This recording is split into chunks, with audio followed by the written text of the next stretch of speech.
Vote পরবর্তী হিংসা অব্যাহত রাজ্য জুড়ে। ভোটের ফলাফল ঘোষণা হওয়ার আগেই এক সিপিএম নেতাকে বেধড়ক মারধরের অভিযোগ উঠল কয়েকজন দুষ্কৃতীদের বিরুদ্ধে। আক্রান্ত সিপিএম নেতার নাম অপূর্ব মজুমদার।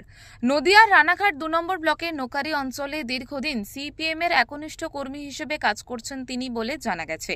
অভিযোগ, তাকে রাস্তায় একা পেয়ে তার ওপর হামলা চালায় একদল দুষ্কৃতী। তাকে ভারী বস্তু দিয়ে বেশ কয়েকবার আঘাত করা হয় বলে জানা গিয়েছে। এরপরই বাম নেতাকে স্থানীয়রা উদ্ধার করে রানাঘাট সরকারি হাসপাতালে নিয়ে যান।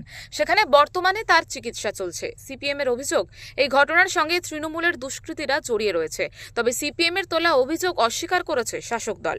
আমাদের এজেন্টদের উপরে, আমাদের পার্টির কর্মীদের উপর আক্রমণ এবং ভয় দেখানো, এটা একটা উদ্দেশ্য। সেই উদ্দেশ্যে ওকে মারধর করা হয়। কখন হয়েছে ঘটনাটা? 11টা নাগাদ।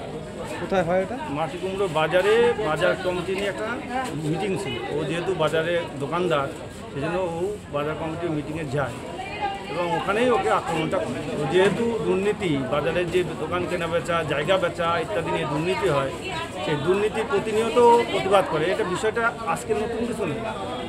যেহেতু ও দুর্নীতি প্রতিবাদ করে, দোকান কেনাবেচাতে দুর্নীতি হচ্ছে, সে প্রতিবাদ করে, জমিগুলো সব বেচে দিচ্ছে, সে দুর্নীতি প্রতিবাদ করে।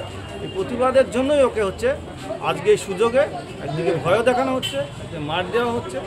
কারা করেছে এটা? তৃণমূল। আমাদের ২ নম্বর ব্লকের সভাপতি আশিস দাস এবং উৎপল হাজরা।